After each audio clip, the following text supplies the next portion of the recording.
Immigration consistently ranks as one of the top issues of the 2024 election. Last year, red states had enough of people pouring through the border. Texas Governor Greg Abbott engineered a plan to get border states to ship migrants to blue cities such as New York City, Chicago, and Washington, D.C.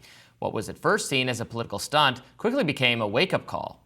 Now today, the one thing both sides can agree on is that the border is a mess and something does need to be done about it. While policymakers duke out what can be done to fix the situation, people like whistleblower Tara Rodas, who worked on the ground, had urgent concerns. She testified before Congress this week to outline how the policy mess has translated into an abuse and trafficking situation for children. One key area of concern for Rodas was how gangs such as MS-13 were sponsoring kids and then launching them into a maze of abuse and horror. She says when she reported what she saw, her badge was taken. Health and Human Services whistleblower Tara Rodas is here now to shine a light on this situation. Thanks so much for joining us. Well, thank you so much for having me. I really appreciate you shining a light on what we now know is government-sponsored, taxpayer-funded child trafficking. Yeah, when I was watching your testimony, you talked about how the things you saw had fundamentally changed your life. What are the horrors that Americans need to know about? Well, I think the fact that the United States government has used billions of taxpayer dollars to put children in what is modern day slavery is appalling. It is shameful. And people just don't realize that the children who show up at the border alone, these children are here alone. They're very vulnerable. And then we're shipping them to criminals, traffickers, and members of transnational criminal organizations like MS-13 and 18th Street Gang and other cartels. Honestly, had I not seen it myself, I could not believe that the U.S. government has become the middleman in a child trafficking operation. So when you say child trafficking operation, you're talking about what happens to them when they actually get here to the U.S. or the process of coming over the border? Yeah, the process of them coming over the border. The children were telling us they were being recruited by bad actors here in the United States saying, hey, if you come here, instead of making $2.50 a day in Guatemala, this was a real case that I worked on. Instead of $2.50 a day, I'm going to pay you $6 an hour. Now you have to stay with me until your debts are paid. So the children we knew were in debt bondage. They were telling us that, and they were not able to leave the sponsor until the debts were paid.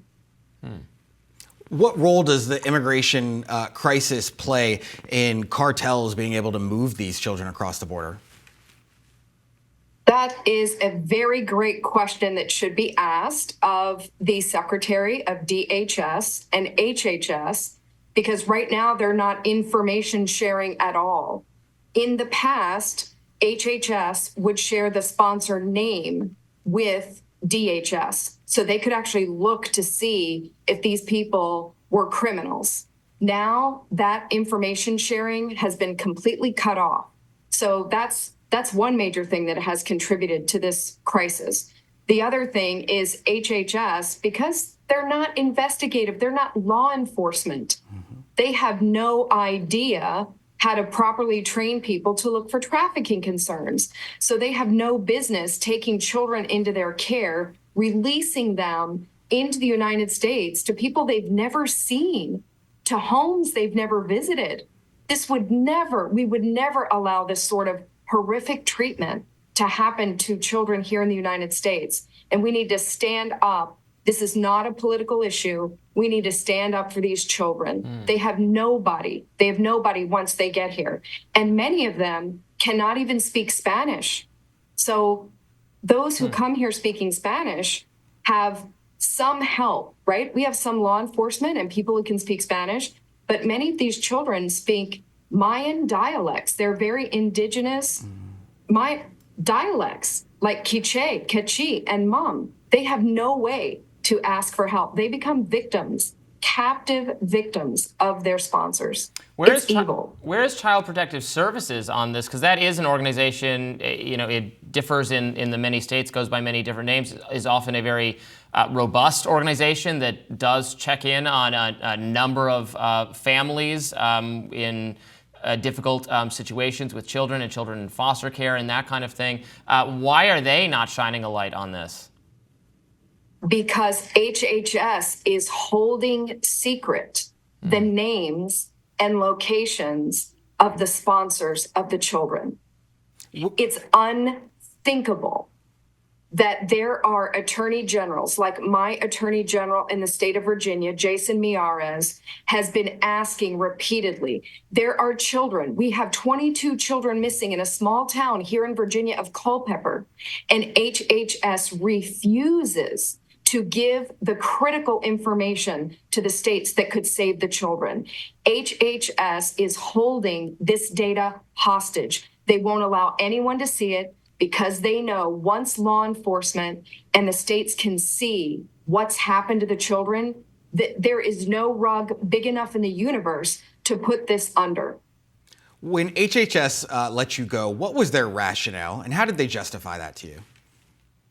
So what they claimed as cover for action. So I reported the first case of MS-13, of a known affiliated MS-13 actor on our site who was attempting to sponsor 2 young teenagers, 13 years old, one from our site and one from the Fort Bliss emergency intake site. As soon as I reported that case, that's when everything changed. I went from being, they appointed me to the deputy of the director for our case management team. I was highly trusted, highly valued in all of the top executive meetings. They valued my input. They brought me in on meetings with the executive office of the president, the U.S. Digital Service. But the moment I reported that MS-13 case, it took them less than 3 weeks to swiftly accuse me of wrongdoing completely falsely, and then threaten me with investigation and walked me off the site with security. So HHS, ORR, their federal field specialist, which was one of the highest ranking HHS people on the site, along with security, had me clean out my belongings from my workspace in front of my peers midday. We call that the perp walk. Yeah. The walk of shame. They try to shame you in front of your peers while simultaneously scaring anybody else from coming forward. So they learned I made protected disclosures to Department of Justice, OIG, and HHS, OIG, and they outed me in front of everybody and then, falsely accused me of wrongdoing. It's absurd. They were trying to hide that they were knowingly, because they were aware. I advised them, this sponsor has known MS-13 gang affiliation, and they didn't want it to get out. So they decided to try to get rid of me instead.